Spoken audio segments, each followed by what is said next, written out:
I ran a little experiment with the newly added Essence Scarab of Adaptation, and in this video, I'm going to go over the results of that experiment and talk about what I think the best strategy is going forward for farming essences in Necropolis League. Hi, it's Lerald, and I'm going to talk about essences again. Don't forget to like and subscribe, blah, blah, blah, blah, blah. Alright, so my old currency strategy for farming essences got nerfed. It revolved around using this bad boy right here, the Essence Scarab of Calcification, along with Essence Scarab of Ascent, of course, and farming tier 6 plus maps. They need to be tier 6 at a minimum, but they can be any range you want. But there's not really any advantage to going above tier 6, really. And then running Alva missions, having Alva in your Atlas, like, yeah, as you can see, I'm not spec'd into her now, but in the past, you would spec into Alva, and then all of the rares that were inside of her temples would also be essenced. This was nerfed in a recent patch, but at the same time, GGG added these bad boys, Essence Scarabs of Adaptation. Now, initially when I looked at them, just my eyes sort of glazed over. So many words, and I just thought like, okay, so it's Crystal Resonance Part 2. And the reality is, in testing it, not exactly. The way this works is when you release an imprisoned monster, when you click it and it is freed, not when you kill it, it will give a random essence to another essenced, still imprisoned monster that's in the zone. There's also increased difficulty and reward for each essence modifier. I did try playing around with this in tier 16 thinking like, ooh boy, maybe I can make them drop Mage Bloods or Divines or something even less valuable than a Divine, a Headhunter. That didn't wind up being the case at all. I just found that in doing this in tier 16s, it just took like forever to kill the monsters. Definitely didn't think it was worth my time at all. So I still think that essences, even though maybe that was what they were going for with this, I think essences are still very much a T6, Alk and go, very basic kind of strategy. All right, so the first strategy I ran was just simply to run with the Essence Scarabs of Adaptation. So I ran 1 Chaos maps, which I self-farmed all of these. These are all tier 6 maps, so we could even say those are 0 Chaos maps since they're all self-farmed. And the important way to do that is if you have all your Void Stones or any of them, right, you can control click them and that will throw them over here into this little side pocket. And you can kind of play around with these a bit if you want. Maybe you can get, maybe you really like, I don't know, Dunes. Maybe you want to run Dunes at tier 9 instead of what I've mostly been running, which was Promenade at T6. So Promenade is over here. You know, again, this is something you can play around with. The map choice is really up to you. The only map I would say like stay away from is Tower. Any sort of map where you have multiple bosses that the essences can be split into, and then you only kill one boss at the actual end, which the only one I can think of that really satisfies that requirement is Tower. That will lose you a lot of essences. Other than that, any map will work, but having multiple bosses is nice because it doesn't increase the number of essences you get with Crystal Resonance, which makes it so that when you kill an essence monster, one of the essences is chosen at random and added to one of the map bosses. So this doesn't increase if you have multiple map bosses. If you have twinned map bosses as a map mod, that doesn't increase it either. It just spreads it out, which means that all the map bosses are easier to kill. So still a good thing, but just not that valuable. Also, just kind of getting the FAQ stuff out of the way beforehand. I didn't even bother with corrupting anything. This literally does exactly what it says. If you use a Remnant of Corruption on an imprisoned monster, it will replace all the essences with one of them that is already on the monster. It will choose that at random. That can be a good gamble if you have a valuable essence on there and you corrupt it and it turns into like 6 of that valuable essence. That's good, but it's just as likely to turn into one of the crap ones and waste. So like, I just never played with that at all. The thing that was surprising to me, the thing I didn't expect, make sure I put on D&D, is I just thought that this would be like a random essence mod added by the Essence Scarab of Adaptation that is on the monster, like Crystal Resonance. That wasn't the case at all. It is truly random. I did have some situations where there were essence monsters right next to each other and they were the last 2 in the map, and I would click one and I would see like Shrieking Essence added to it or Screaming Essence. I can't remember ever seeing that happen with either anything below Shrieking or Screaming. Like, I don't remember ever seeing a Wailing getting added on. I do feel like I saw some Deafening get added on, but, you know, don't quote me on that. In any case, it does basically make it so that you get one more essence of whatever type, of whatever tier per essence that's in your map, -1, because you have to free the first one to then add on to others. So ultimately, you know, if you have 20 essence monsters in your map, this essence Scarab will add 19 essences into your map.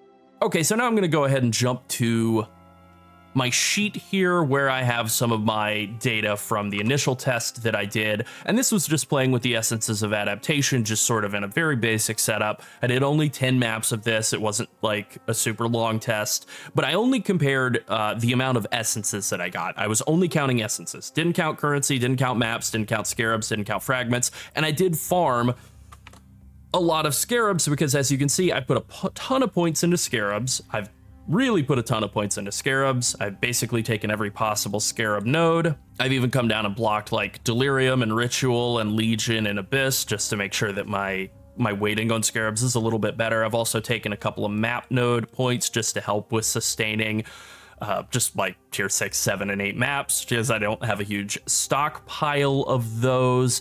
And I did also take this Devout Pursuit just on the off chance that I got a good Devoted modifier along the way, and I actually did on the very first map. I got Strongest Monster in the Pack, converts all items with rarity into Scarabs. All right, great. I wound up pulling a ton of Scarabs out of that map. Not necessarily something I recommend, but ultimately, really what I was going for with this Atlas tree was just like, taking the Nico node so that I could juice up Packed with Energy and get a little bit of chaos, a little bit of value out of that with mining byproducts, converting into Azurite, and then shrines, right? So what we're trying to farm in this strategy is essences and scarabs, and we're trying to do it quickly by using shrines and Nico. That's all that there is to this. We're also sustaining some maps with some map nodes, but that's really all there is to this strategy. So you don't need a billion points for it. You don't need all these quant nodes. You don't need all of this stuff. But I do have the full Atlas tree, you know, the whole set of Atlas passes unlocked, so I might as well use them. I didn't count anything other than the essences because that was really all I was trying to evaluate. Is this good profit? Am I making good currency out of the deal here? Ultimately, I'm actually pretty happy with this. 8 divines per hour, I think, for such a low investment, low effort, low difficulty, low like brain power required to really do this. You just zoom through the maps and kill all the guys nice and quick. I like that. 2 minutes a map, very good. Now, I also did an expensive version of this strategy where I used the Essence Scarabs of Calcification and the Essence Scarabs of Adaptation. I'd still need an Essence Scarab of Ascent, that's mandatory. But instead of running just a regular Essence Scarab, I threw in an Essence Scarab of Adversaries because this adds 4 extra packs and they have mirrored rares, which means there are 2 rares in each of those packs. So this adds 8 rares. So Essence Scarab of Calcification was the item that we used in the old strategy where we were able to take advantage of Alva. I think technically speaking, you could take advantage of Einhar now. That is something I did not play around with in this strategy. I know that Einhar beasts are capable of being essenced, and maybe that is something I could do to really juice this up even more. But quite frankly, red beasts with essence on them, even at tier 6, suck. I hate them. I hate how long it takes to kill them, and I kind of would rather just have more scarabs than invest in that. I don't think it's a bad idea, though. I think it's probably a lot better idea than the way that I set up the scarab nodes. If you dropped all the scarab stuff and you just went with Einhar, you could farm Einhar at the same time, maybe get a little bit of value out of Einhar, but more likely just get more essences out of him, and that would be pretty good if you're doing calcification at the same time. Now, calcification is quite a bit more expensive. These are 30 chaos a piece in bulk. That's a pretty big upfront cost, but it does have this really, really powerful multiplicative effect with the Essence Scarabs of Adaptation. You're able to get easily over 20 Essence monsters per map. I mean, you're getting 8 of them just out of Scarabs of Adversaries. If you have a increased number of rare monsters modifier on the map, then that will increase the number of rare monsters that are in the map, and that'll mean more Essence monsters for calcification to crystallize, turn into essences. It'll mean more monsters, more Essence monsters for adaptation to multiply on top of. And then all of that gets multiplied onto the bosses. So this is all really good. You know, Essence Scarab of Ascent just has to be there. Ultimately, I did think about, like, what if instead of doing Essence Scarab of Adaptation in this setup at all, you just ran 2 adversaries, you did it like that. I think that getting an extra 8 rares sounds pretty good. But in this case, I think you're getting more like 30 rares a map. I think that getting 30 extra essences is probably better than the 8 extra rares. It's possible that Essence Scarab of Adaptation isn't as good, but I do think it is. I do think that having the, again, like basically 1 extra essence for every single essence monster that you free in the entire zone is worth it. Some of the monsters at the end of the maps can be pretty brutal. Like, this is one downside of this strategy with the Essence Scarab of Calcification and really filling up your map full of rares. You can run into some boss rooms or some areas right at the end where there will be a couple of essences near the boss, and you'll free them immediately. You'll start DPSing them. The bosses will die. They will have been long dead, and the monsters are just so beefy that they're still going for a while. That is why I didn't want to add Einhar on top of that, because the idea of like, I might still be fighting some of those red beasts instead of making a video about them. With that being said, as you can see, pretty decent profit per hour, about 8.5 divines per hour again. Now, I was a little disappointed by this because the cost is so much higher that, for the profit per hour to not really be meaningfully better is actually pretty disappointing.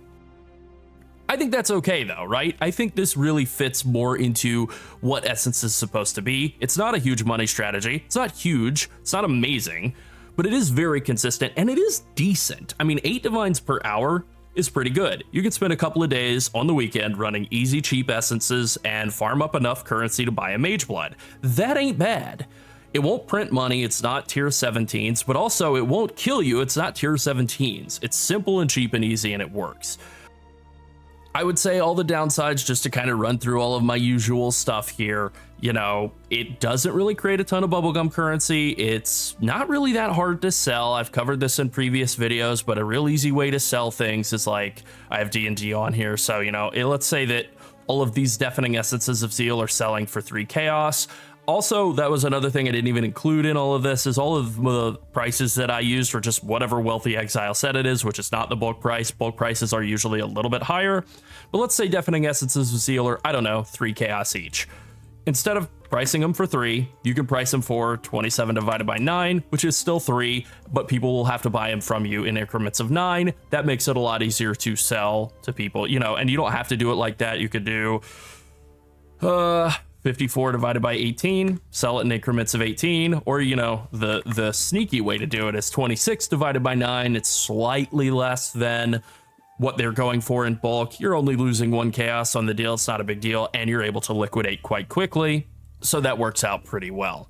All right, now I did say I was going to talk about Alva before I finish up, so I did a couple of maps beforehand that I didn't put in any spreadsheet or anything. I just ran three maps with the adaptations just to kind of figure out how they worked, and got the handle on it pretty quickly. And I also did an Alva set in that time, and I did make a Temple of Atsuatl, and Temple of Atsuatl goes for 150 chaos right now if they have the Corruption Chamber, which this one did, rank 3 Corruption Chamber. So just going off of that, I think that based off of kind of the time I spent running those maps compared to the other ones, I think that doing Alva on top of this strategy, which you can do, you can drop all the Scarab nodes that I put in and run Alva instead. I think that'll work really well. You only need 3 maps, because you get 4 incursions per map. You only need 3 maps to complete an Alva temple. I think she adds about 2.5 minutes per map. So 2.5 times 3, 7.5 minutes to make an Alva temple. So in terms of profitability, if you could make, what is that? 7.5 minutes divided by 60. So that's like 8 Alva temples per hour. I think that's pretty reasonable. If you could make 100% Corruption Chamber, if you were always able to make 1.5 divines every single time, that's 12 divines an hour. That's absolutely sick. Buck wild. The problem is, of course, you can't really control Alva. You have some amount of control over it. There's definitely some gaming that you can do, but she just isn't that reliable. Sometimes you'll get the Corruption Chamber, you'll get it up, you'll have a level 1 Corruption Chamber, and then you'll just never get that room again. No matter how much you do, how much you wish, whatever you try to do, you just can't get that room to pop back up again. So I feel like I probably only get Corruption Chamber maybe half the time, maybe a third of the time. And so if we're saying like, all right, instead of making 8 Corruption Chambers per hour, I was only making like 6. That would only be like 6. Or I'm sorry, instead of 8, I was only making 4. I was only making about half the time. That would only be about 6 divines an hour. If it were only about a third of the time, then that would only be about 4 divines per hour. The point is, I don't think she's great. Now, you do still get some value out of Alva temples if you have a Doriani's Institute, the rank 3 gem workshop, Jewel Cutter's workshop. The problem is that's only like 45 chaos, and yeah, like I guess it helps a little bit. You can kind of take those and actually just go double corrupt jewels or skill gems and maybe get something that you can sell for some value out of the deal. But ultimately, I don't really think Alva's worth it. I think she pulls you away from essences, which are a lot more profitable. You know, they're in the range of 8 divines per hour. I think we've reached the point in the league where the calcification scarabs, unless you can manage to get a real steal on them, just rip somebody off, or you have some on hand that you want to run, then I think they can be worth it. But otherwise, I kind of think going with the cheapo approach with essences, just speed farming them, is a better move. And I think a big part of that is because, you know, they do add time. Like if I were able to clear these in the same amount of time, then yeah, the calcifications would be a lot like more profit per hour. But having to kill 30, 35 essences per map does take longer than having to kill like 7 or 8. I think it's a pretty good strategy for like a weekend warrior, you know, somebody who doesn't have as much time, maybe fell behind a little bit, or just kind of wants something that's like a super simple strategy that doesn't require a ton of investment and, you know, isn't going to kill you in the way that tier 17s do. I don't necessarily think it's the best strategy by any stretch, but I gotta say, for the level of investment, the cheapo version of this, just like 2 essence scarabs, an adaptation and an ascent, or maybe even 3 regular essence scarabs and an ascent, and then just running tier 6, tier 7, tier 8 maps with essence in the map device, I think that works really well. And I will probably do more of that in the future anytime I feel like I just need a quick infusion of very consistent, safe currency that doesn't involve getting my teeth knocked in tier 17s. All right, that is it. Don't forget to like and subscribe, and thanks for watching. Bye.